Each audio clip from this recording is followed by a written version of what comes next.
Stephen David Steve Levitt is an American economist known for his work in the field of crime, in particular on the link between legalized abortion and crime rates. Winner of the 2003 John Bates Clark Medal, he is currently the William B. Ogden Distinguished Service Professor of Economics at the University of Chicago, Director of the Becker Center on Chicago Price Theory at the University of Chicago Booth School of Business. He was co-editor of the Journal of Political Economy published by the University of Chicago Press until December 2007. He co-authored the best-selling book Freakonomics and its sequels SuperFreakonomics and Think Like a Freak. He is a grand-nephew of Robert L. May, the lyricist of Rudolph the Red-Nosed Reindeer. In 2009, Levitt co-founded TGG Group, a business-band philanthropy consulting company. He was chosen as one of Time magazine's 100 People Who Shape Our World in 2006. Career: Levitt was born to a Jewish family in 1967 and attended St. Paul Academy and Summit School, graduated from Harvard University in 1989 with his B.A. in economics summa cum laude, and received his Ph.D. in economics from MIT in 1994. He is currently the William B. Ogden Distinguished Service Professor and a Director of the Becker Center on Price Theory at the University of Chicago. In 2003 he won the John Bates Clark Medal, awarded every 2 years by the American Economic Association to the most promising U.S. economist under the age of 40. In April 2005 Levitt published his first book, Freakonomics, which became a New York Times bestseller. Levitt and Dobner also started a blog. Levitt is an honorary professor at McGill University. His work on various economics topics, including crime, politics and sports, includes over 60 academic publications. For example, his An Economic Analysis of a Drug-Selling Gang's Finances analyzes a handwritten accounting of a criminal gang, and draws conclusions about the income distribution among gang members. In his most well-known and controversial paper, co-authored with John Donahue, he showed that the legalization of abortion in the U.S. was followed approximately 18 years later by a reduction in crime, then argues that unwanted children commit more crime than wanted children and that the legalization of abortion resulted in fewer unwanted children, and thus a reduction in crime as these children reach the age at which many criminals begin committing crimes. Crime equals, among other papers, Levitt's work on crime includes examination of the effects of prison population, police hiring, availability of low-jack anti-theft devices and legal status of abortion on crime rates. The impact of legalized abortion on crime. See the impact of legalized abortion on crime for a detailed discussion of the issue. Revisiting a question first studied empirically in the 1960s, Donahue and Levitt argue that the legalization of abortion can account for almost half of the reduction in crime witnessed in the 1990s. This paper has sparked much controversy, to which Levitt has said, "The numbers we're talking about, in terms of crime, are absolutely trivial when you compare it to the broader debate on abortion. From a pro-life view of the world, if abortion is murder then we have 1 million murders a year through abortion. And the few thousand homicides that will be prevented according to our analysis are just nothing. They are a pebble in the ocean relative to the tragedy that is abortion." So, my own view, when we did the study and it hasn't changed, is that our study shouldn't change anybody's opinion about whether abortion should be legal and easily available or not. It's really a study about crime, not abortion. In 2003, Theodore Joyce argued that legalized abortion had little impact on crime, contradicting Donahue and Levitt's results, pages 1-37. In 2004, the authors published a response, in which they claimed Joyce's argument was flawed due to omitted variable bias.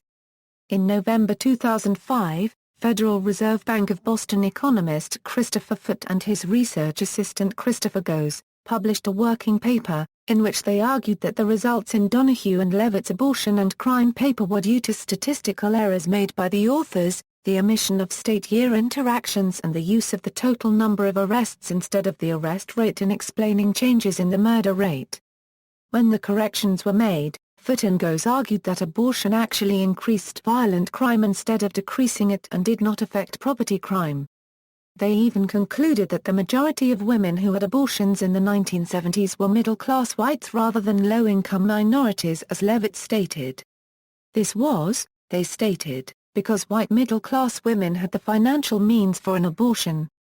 The Economist remarked on the news of the errors that for someone of Mr. Levitt's iconoclasm and ingenuity, technical ineptitude is a much graver charge than moral turpitude. To be politically incorrect is one thing. To be simply incorrect quite another. In January 2006, Donahue and Levitt published a response, in which they admitted the errors in their original paper but also pointed out Foot and Goes' correction was flawed due to heavy attenuation bias. The authors argued that, after making necessary changes to fix the original errors, the corrected link between abortion and crime was now weaker but still statistically significant, contrary to Foot and Goes' claims. Foot and Goes, however, soon produced a rebuttal of their own and showed that even after analyzing the data using the methods that Levitt and Donahue recommend, the data does not show a positive correlation between abortion rates and crime rates. They are quick to point out that this does not necessarily disprove Levitt's thesis, however, and emphasize that with data this messy and incomplete, it is in all likelihood not even possible to prove or disprove Donahue and Levitt's conclusion. Prison population. Levitt's 1996 paper on prison population uses prison overcrowding litigation to estimate that decreasing the prison population by one person is associated with an increase of 15 Index I crimes per year. Police hiring. In a 1997 paper on the effect of police hiring on crime rates, Levitt uses the timing of mayoral and gubernatorial elections as an instrumental variable to identify a causal effect of police on crime. Past studies had been inconclusive because of the simultaneity inherent in police hiring. The findings of this paper were found to be the result of a programming error. This was pointed out in a comment by Justin McCurry published in the American Economic Review in 2002. In a response published with McCurry's comment, Levitt admits to the error and then goes on to offer alternative evidence to support his original conclusions. LoJack. Ayres and Levitt use a new data set on the prevalence of LoJack automobile anti-theft devices to estimate the social externality associated with its use. They find that the marginal social benefit of LoJack is 15 times greater than the marginal social cost in high-crime areas, but that those who install LoJack obtain less than 10% of the total social benefits. Criminal age. Another 1998 paper finds that juvenile criminals are at least as responsive to criminal sanctions as adults. Sharp drops in crime at the age of maturity suggest that deterrence plays an important role in the decision to commit a crime. Finances of a drug gang. Levitt and Sudhar analyze a unique data set which details the financial activities of a drug-selling street gang. They find that wage earnings in the gang are somewhat higher than legal market alternatives, but do not offset the increased risks associated with selling drugs. They suggest that the prospect of high future earnings is the primary economic motivation for being in a gang. Link between drunk driving and accident rates. Levitt and Porter find that drivers with alcohol in their blood are 7 times more likely to cause a fatal crash than a sober driver. They estimate that the externality per mile driven by a drunk driver is at least 30 cents, which implies that the proper fine to internalize this cost is roughly $8,000. Cheating in sumo wrestling and by teachers in schools. Duggan and Levitt show how nonlinear payoff schemes establish incentives for corruption, and the authors use the nonlinearity to provide substantial statistical evidence that cheating is taking place in Japanese sumo wrestling. Bryan and Levitt developed an algorithm to detect teachers who cheat for their students on standardized tests. They find that the observed frequency of cheating appears to respond strongly to relatively minor changes in incentives. Politics. Levitt's work on politics includes papers on the effects of campaign spending, on the median voter theorem, and on the effects of federal spending. Levitt's 1994 paper on campaign spending employs a unique identification strategy to control for the quality of each candidate.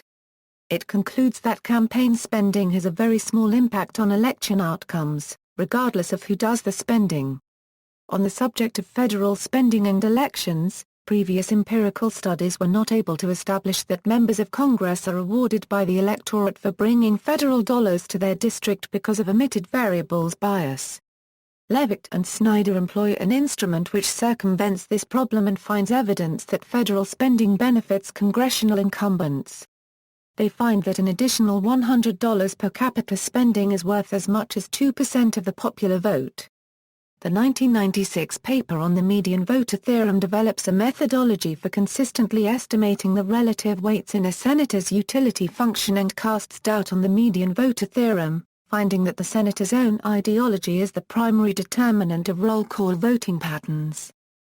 Other studies testing mixed strategy equilibria when players are heterogeneous, the case of penalty kicks in soccer, Kayapori, Levitt, and Groseclose use penalty kicks from soccer games to test the idea of mixed strategies, a concept important to game theory. They do not reject the hypothesis that players choose their strategies optimally. Causes and consequences of distinctively black names. Fryer and Levitt find that the rise in distinctively black names took place in the early 1970s. While previous studies found having a black name harmful, they conclude that having a distinctively black name is primarily a consequence rather than a cause of poverty and segregation. Discrimination in game shows. Levitt uses contestant voting behavior on the U.S. version of the television show Weakest Link to distinguish between taste-based and information-based theories of discrimination. Levitt found no discrimination against females or blacks, while finding taste-based discrimination against the old and information-based discrimination against Hispanics. Controversy.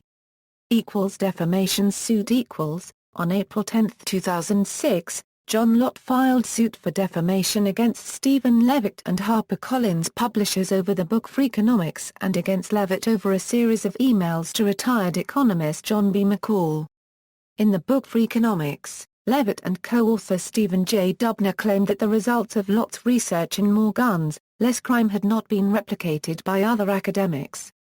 In the emails to McCall, who had pointed to a number of papers in different academic publications that had replicated Lott's work, Levitt wrote that the work by authors supporting Lott in a special 2001 issue of the Journal of Law and Economics had not been peer-reviewed, alleged that Lott had paid the University of Chicago Press to publish the papers, and that papers with results opposite of Lott's had been blocked from publication in that issue. A federal judge found that Levitt's replication claim in Freakonomics was not defamation but found merit in Lott's complaint over the email claims. Levitt settled the second defamation claim by admitting in a letter to John B. McCall that he himself was a peer reviewer in the 2001 issue of the Journal of Law and Economics, that Lott had not engaged in bribery, and that he knew that scholars with varying opinions had been invited to participate. The Chronicle of Higher Education characterized Levitt's letter as offering a doozy of a concession. The dismissal of the first half of Lott's suit was unanimously upheld by the United States Court of Appeals for the Seventh Circuit on February 11, 2009. Stetson Kennedy Levitt drew criticism for writing an article called Hoodwinked, a follow-up to the chapter The Ku Klux Klan and Real Estate Agents in his and co-author Stephen Dubner's 2005 book Freakonomics.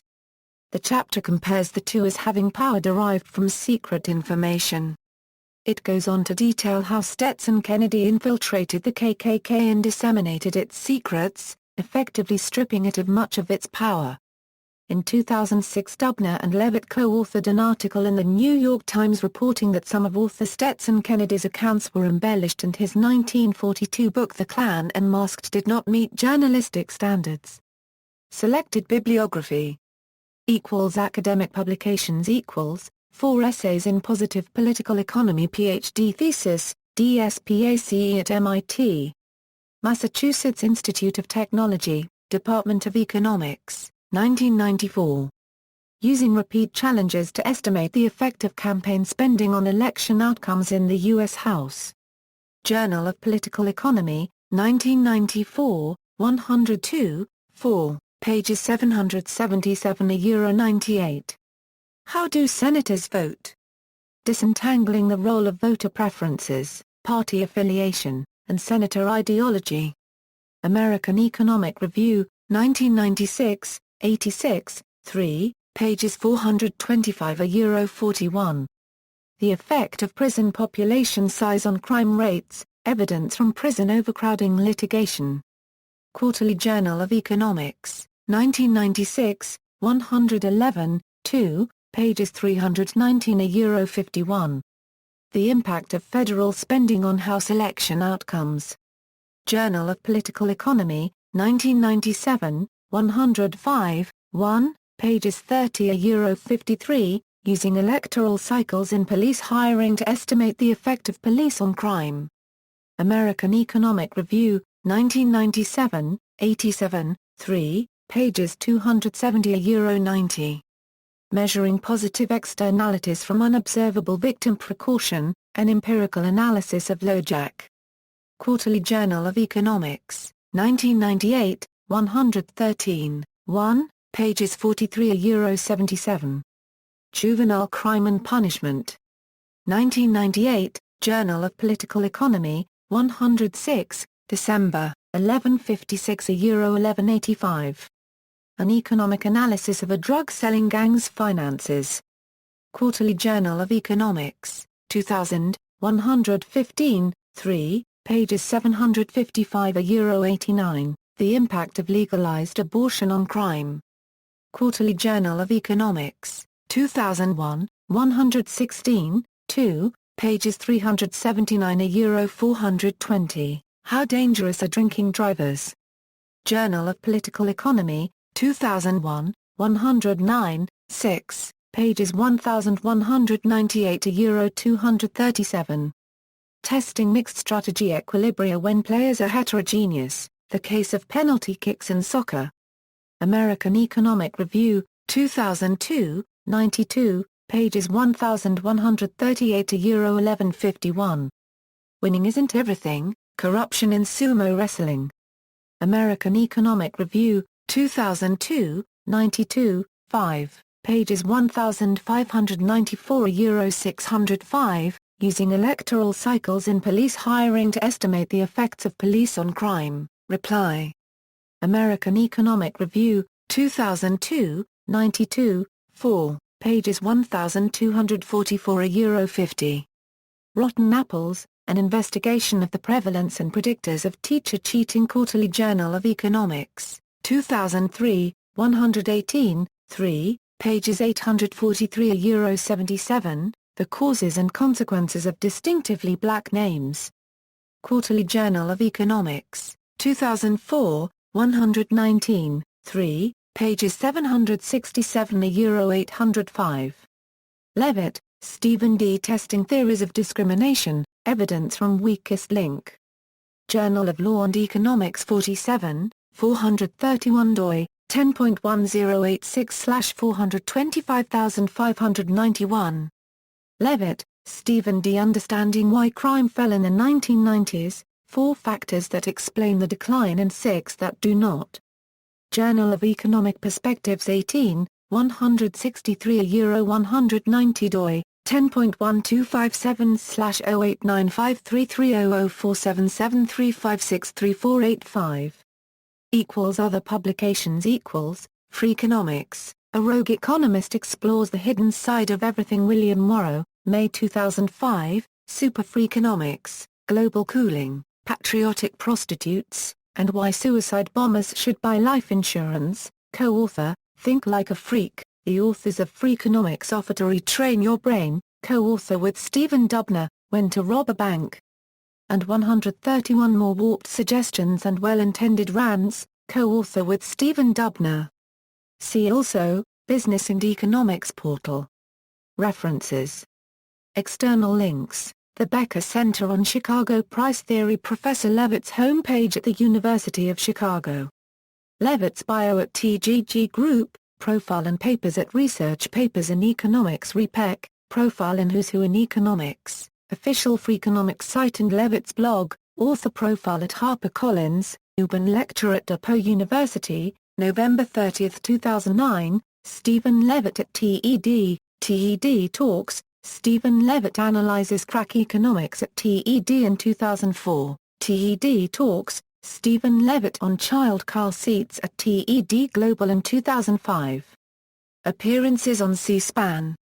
Stephen Levitt at the Internet Movie Database, works by or about Stephen Levitt in libraries. Stephen D. Levitt and Stephen J. Dubner collected news and commentary at The Guardian. Video of Stephen Levitt on Colbert Nation, December 5, 2006. Duration, 6 minutes. Audio of Stephen Levitt on NPR's The Motley Fool, April 29, 2005. Duration, 12 minutes. Press =, Stephen Dubner, New York Times Magazine, The Economist of Odd Questions, Inside the Astonishingly Curious Mind of Stephen D. Levitt, Profile of Stephen Levitt in the Financial Times, April 23, 2005, When Numbers Solve a Mystery, Review of Freakonomics in the Wall Street Journal, by Stephen E. Landsberg. April 13, 2005. Upsonomics Critical Review of the Donohue and Levitt published in The Economist based upon the Foot and Goes working paper. The Crime Rate is Falling, Why? Column about Levitt in the Potomac News, Prince William County, Virginia, 20 Questions with Levitt in CEO Magazine, Don't Guess, Experiment, Financial Times, by Howie Itzman, April 19, 2009.